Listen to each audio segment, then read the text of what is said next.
Welcome back, everyone, to the deep dive. Today, we're looking into something a bit different, maybe a bit unsettling. Definitely unsettling, I'd say. Yeah, we've gathered a collection of, personal stories people have shared online, and they all center around experiences they've had in playgrounds. Places you normally think of as, pretty innocent. Safe, even. Exactly. But these accounts aren't about scraped knees or anything like that. They describe things ranging from just really strange encounters to situations that were genuinely frightening. Right, incidents that kind of twist that whole familiar playground vibe into something else. So our goal here today is to sort of unpack these stories, try to understand what makes them hit so hard, why they're so disturbing, and, explore how these everyday spots can suddenly become the backdrop for the unexpected. For things that just feel deeply wrong. Yeah. We've got a mix. There's one about teenagers playing hide and seek, a childhood memory that's frankly terrifying, and even some creepy stuff happening literally in someone's backyard. It really speaks to how that feeling of safety we have in familiar places can be, thinner than we think, and how fast it can just disappear. Okay, let's dive into the first one. This story comes from someone who was 17, high school age. Okay. It happened late one night. There was this park right across the street from their friend Lynn's house. They mentioned it had really thick trees all around it, so it felt pretty private, especially after dark. That sense of seclusion, like your own little world within a public space. Right. So they're hanging out at the playground, and Lynn gets the idea, hey, let's play hide and seek. Maybe a bit random for 17-year-olds, but okay. A bit nostalgic, maybe. Yeah. So the narrator says, okay, I'll count. They go into the trees, count to 30. Then they switch on their flashlight and start scanning the playground structure. Standard procedure. Check the big hiding spots first. Exactly. And they shine the light up towards the top level. There's this, big circular plastic thing with little holes in it. Yeah, I know the kind. And through those holes, they see something. It looks like skin and maybe a jacket. But the thing they see clearly, the really distinct detail, is an eye. Just an eye looking back through one of those little holes. Whoa, okay. Just an eye. Yeah. That changes everything, doesn't it? Suddenly, you're not the seeker anymore. You're the one being watched from inside the playground structure. Totally unsettling. So the narrator figures, okay, it must be Lynn hiding up there trying to be sneaky. So they decide to play along, they wave the flashlight around like they didn't see anything. The plan is to sneak off, circle around, and then jump out and scare her. Classic hide and seek move. Turn the tables. Right. So they turn off the light, start creeping back through the wood chips towards the structure. But before they even get there, bam! Something grabs their arm, pulls them.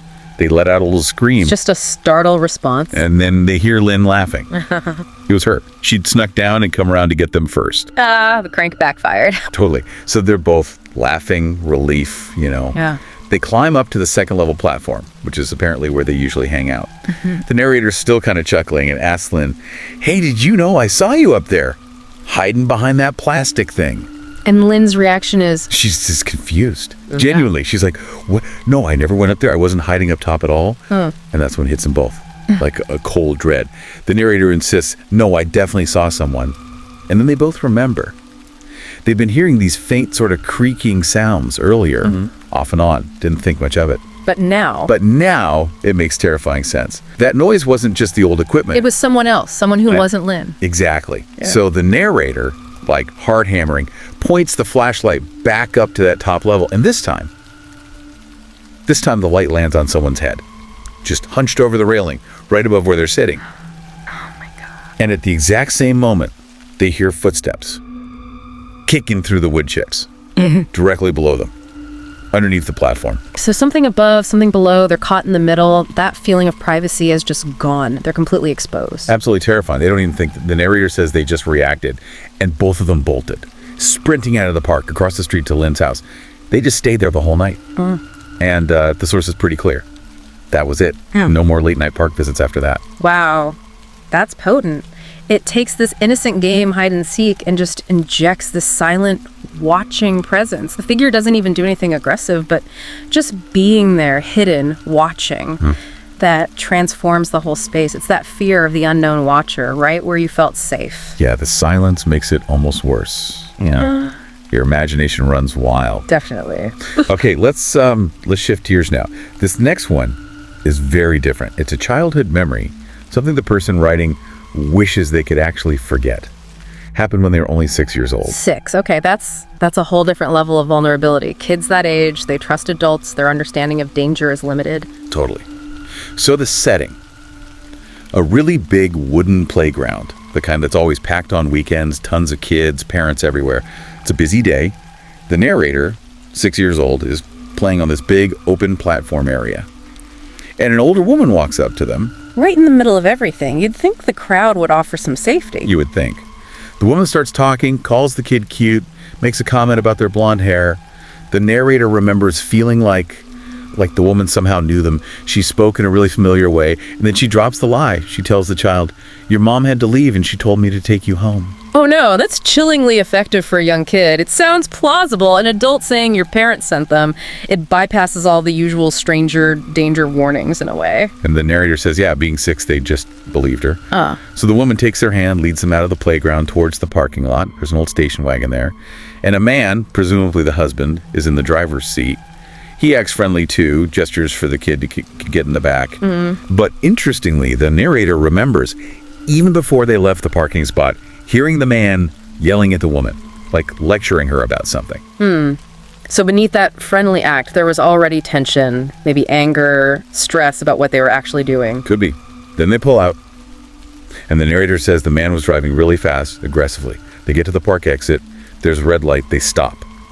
And this is the moment. A car pulls up right behind them and just leans on the horn. Continuously.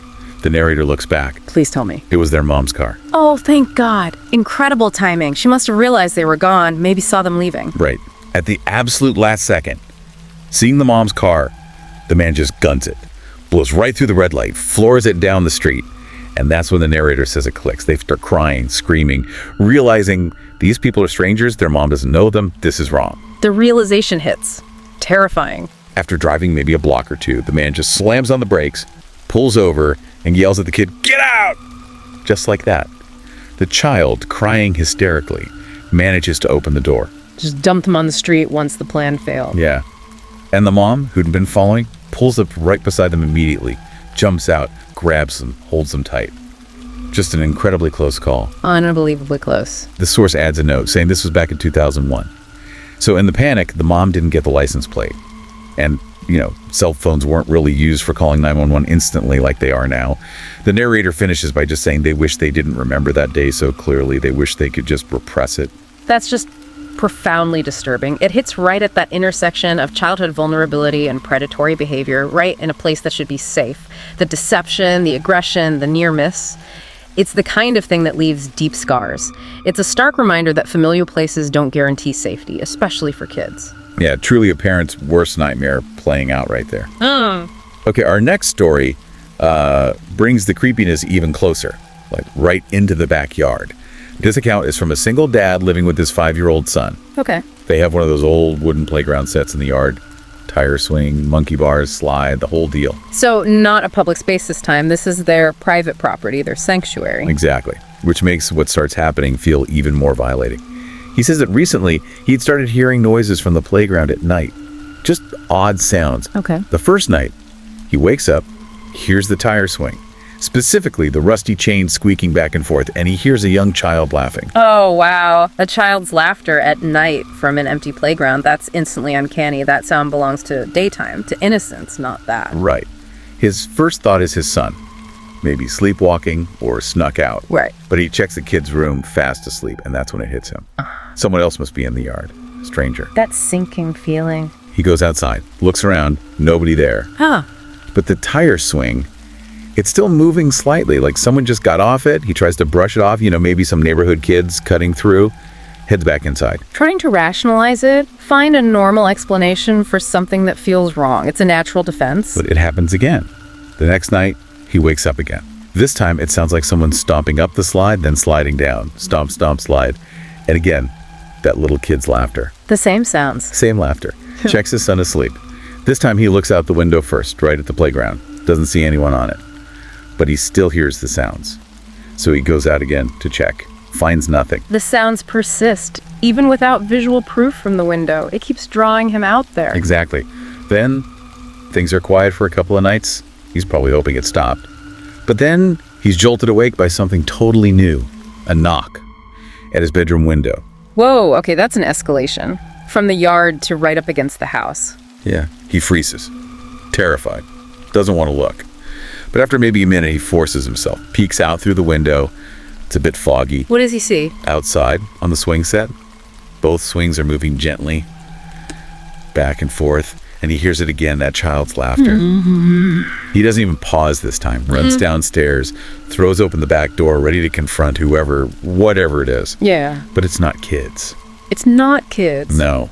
He sees a figure standing at the very top of the playground structure, and he describes it as cowering, just looming there. Towering on a child's playground. Right. That scale is wrong. It makes it feel monstrous, unnatural. Yeah. He said seeing it, knowing it was probably looking right at him, all his courage just vanished, turned into pure fear. He spins around, runs back inside, locks the door, dials 911. Smart move. Describes waiting for the police as the longest 20 minutes of his life. Of course, by the time they get there, It's gone. gone. Police take a report, but there's not much they can do. And the scariest part, he says that wasn't the end. Just the night before he wrote this down, it happened again. Another knock at the window. Oh, no. This time he didn't look. Yeah. He just ignored it. Says he dreads going to sleep now. He's planning to put up security cameras. Says he'll update if anything else happens. That's truly awful. The persistence, the escalation from sounds in the yard to seeing this figure on his kid's playset to the direct knocks on his window. It's a complete violation of his home, his safe space. And pairing that terrifying figure with a child's laughter, that disconnect is incredibly disturbing. It hits those deep fears about protecting your family, your home, from some unknown, relentless threat. Yeah, turning your kid's play area into the source of terror. Yeah. That's something else. Okay, one last story for today. This one also involves a window, but from a teenager's point of view this time. The narrator was 13. Okay. Their bedroom window looked directly out onto a playground. It was a hot spring night, kind of rainy, so they had the window open a crack. Letting the sounds drift in. Exactly. So they hear the rain, but also this other sound. A really annoying, persistent squeaking. Like, squeak, squeak. Just wouldn't stop. Okay, probably the swings. That's what they thought. Yeah. So they finally get annoyed enough to get up and look out the window to see what's making the noise. And they see someone sitting on the swing set. Just sitting there. They said they almost screamed but clapped a hand over their mouth. Just seeing someone there unexpectedly at night would be startling. Yeah, but here's the creepy part. The swing set was positioned so it was directly facing their window.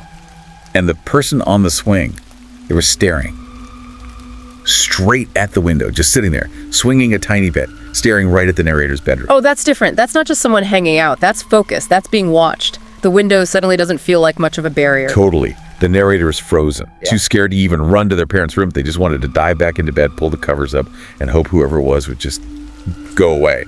Yeah. But the squeaking continued, on and on. Just reminding them someone is out there watching. Yeah. Finally, after what felt like ages, the squeaking stopped. Silence. The narrator waits a few beats, heart pounding, then slowly, quietly gets out of bed again, creeps back to the window just to see if they're gone. The need to know if the threat is over. And this time, they did scream. Because the person wasn't on the swing anymore. They were standing maybe 10 feet away from the window, just standing there, looking in. 10 feet, right there. So close, the narrator says they could see their horrid face, eyes locked right onto theirs through the glass. Wow. That complete elimination of distance. From the swing set across the way to right up against the house, staring in, that's intensely violating. The psychological barrier of the window, the safety of being inside, it just collapses with that proximity and that gaze. Absolutely. The narrator screams, runs straight to their parents' room, yelling for their dad. Dad comes, looks out the window, then goes outside to check things out. Comes back maybe 5 minutes later. Did he find anything? He said he found boot prints in the mud right under the swings. So someone definitely was there. But he couldn't find the person. They were gone. The narrator ends it simply by saying that was, quote, 100% the scariest moment of their life. I can believe it. It's such a perfect storm of unsettling elements. The dark night, the rain, the empty playground, that persistent sound, and then the shift from distant watcher to immediate close-up confrontation at the window. The figure vanishing just adds to the mystery and the lingering fear. It leaves you feeling targeted, violated in your own safe space. Yeah, that feeling of being watched, especially right through your window, Yeah. it taps into something really primal. So looking back at all these accounts, there really are some strong themes connecting them, aren't there? Like the main one is just how these playgrounds, places we link with fun and safety and kids. Yeah, with innocence. Exactly. How they become the setting for these really disturbing, creepy experiences. Yeah, the contrast is what makes them so effective, I think. They mess with our expectations, and they really highlight how vulnerable we can feel when that sense of safety gets shattered. It doesn't matter if you're a teenager in a park, a little kid in a crowd, or even an adult in your own house. Right. And that feeling of a boundary being crossed seems central, too. Whether it's the park boundary or someone actually coming up to your window or into your yard. Definitely. And often there's this element of the unknown figure, right? Someone appears, the reasons are unclear, maybe they don't even do much besides watch, and then they vanish. It leaves you with all these unanswered questions. It taps into those basic fears, doesn't it? Fear of strangers, fear of losing safety in familiar spots. Yeah. And just the sheer discomfort of things you can't explain. Exactly. These aren't just like spooky campfire tales. They feel grounded because they touch on real anxieties about vulnerability, about the places we think are safe, and about encounters that don't have neat resolutions. They turn the ordinary into something deeply unsettling. It really does make you think, though. Like how hearing stories like this, or maybe if you've had your own weird experience, how does that change how you see those everyday places? Does that park down the street or even just a swing set in a yard ever look quite the same again? Yeah, that's something to ponder. Yeah, a familiar sight potentially holding a shadow of unease now. Exactly. Well, this has been quite the deep dive into some genuinely unsettling territory. Thanks for joining us as we explored these accounts. Thank you for listening. We'll catch you on the next one.